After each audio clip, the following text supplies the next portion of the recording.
Hey everyone, welcome to Escape and Reviews. I'm Zach. I'm Brian. And today we're talking about Neighborhood Watcher at the Escape Ventures in Orlando, Florida.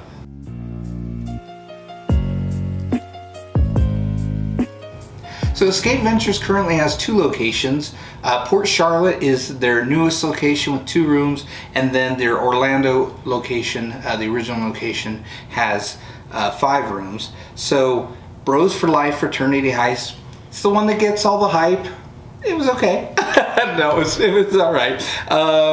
Operation Arctic Storm, we've done a video on that. Loved that.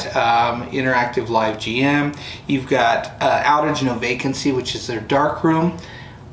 First full dark room I think we've done. Yeah. Different experience for sure. You've got the satirical Miracle, Granny's Blackmail Heist. That one was just a lot of fun. It doesn't get enough love. We really did enjoy that one. And then, of course, Neighborhood Watcher. One reason we wanted to talk about it was surprising to us.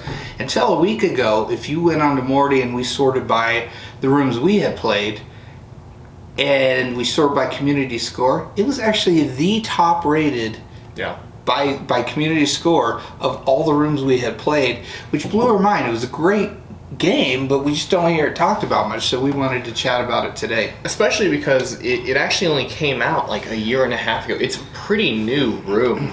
So for it to be the highest ranked by like the general Morty community was really shocking. I mean, understandably and fair, it's a really good room. It's not for everybody, and we'll talk about the set and everything, but I think it's one of those, if you do decide to play it, you'll love it. Yeah.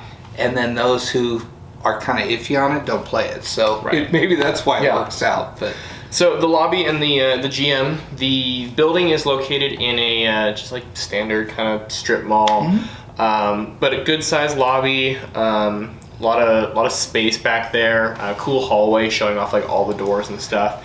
Our GM Lawrence, who is our game master as well for Arctic Storm and Outage, was phenomenal. He played his character perfectly.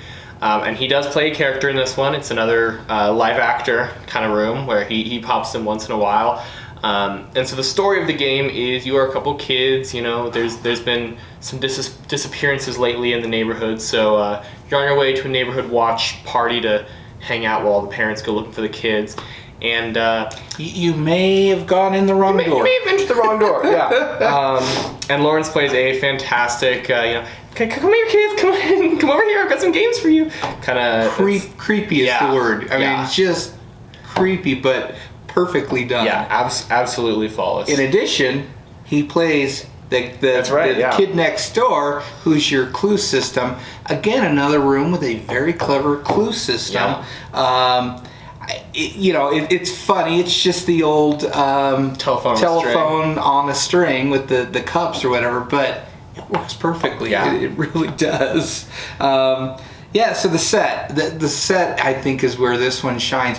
Not over the top or anything, not super out of this world, but the different levels, the dead on 80s wood paneling and everything in the room just felt like from the 80s, to the basement, some of the other spaces that you'll explore, just well done overall. I really liked it. And then you combine that with the hint system and the movement of the live actor coming in and out and advancing the story here and there. Just amazingly well done. Yeah, no, the set was just very, I mean, the parts that should have been dingy were dingy. The parts that should have been like an old upstairs 80s like teenage basement or attic, I guess, was perfect. It was just really, really well done. And that carries through the puzzles as well. Like all the puzzles were on theme. There weren't any like stand out like this was an awesome puzzle. Yeah. But I mean, it was just strong overall. There were he brings you in some board games to keep you entertained. And you gotta organize them in his closet, and then it shows you something. You've got old 80s video games. You've got posters on the wall and everything. And then you get into his basement, and there's appropriately themed puzzles for that area. Yeah, just strong puzzles, strong set, and it all really tied together well. Yeah. I solid room. Yeah.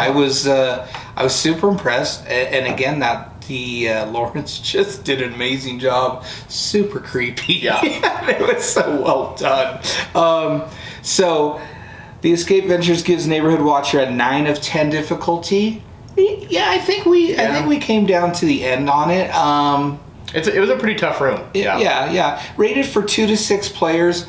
I would think in this one 3 to 5, somewhere right in there. Probably 4 is the sweet spot. You don't want too many. It's some smaller spaces, so you just be on top of each other. It was a pretty linear room as well, if I remember correctly. Yeah. Handicap accessible? No, this one is not. There is some crawling. There's stairs. Transition from different spaces involves stairs and everything. So. It just unfortunately isn't. And then there's some little bit of a low light situation. Yeah.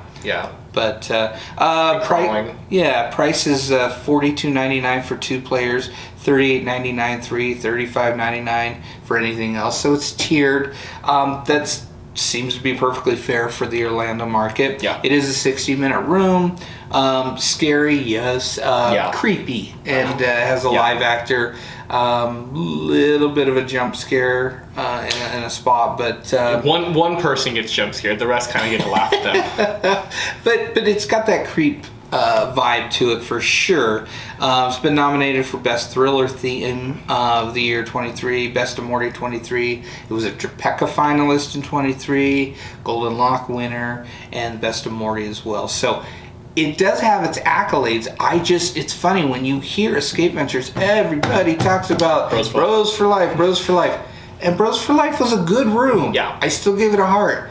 To me, it just doesn't stack up, though, to Neighborhood Watcher or Arctic Storm. Even Granny's blackmail heist, I had more fun in. Like Bros for Life was awesome, but it's just funny. That's the one room you hear talked about all the time, and I think it's probably one of their oldest, so maybe that's what it is, and people haven't played Arctic Storm and Neighborhood Watcher, which are newer, but it was so good. So your final thoughts on the room?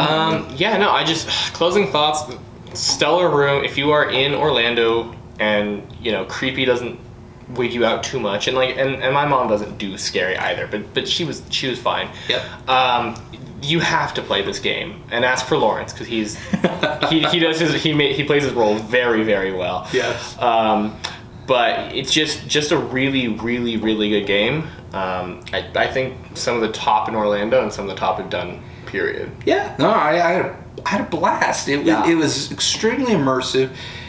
The live actor interaction was well done and not over the top. They're not in there the whole time. They come and go. They advance the story. And he also plays the hint system, clue system, the kid next door. Super well done. Yeah. And the set was on point. Good puzzles. I highly, highly recommend it. Absolutely. And for Escape Room Reviews, I'm Zach. I'm Brian. Go escape a room.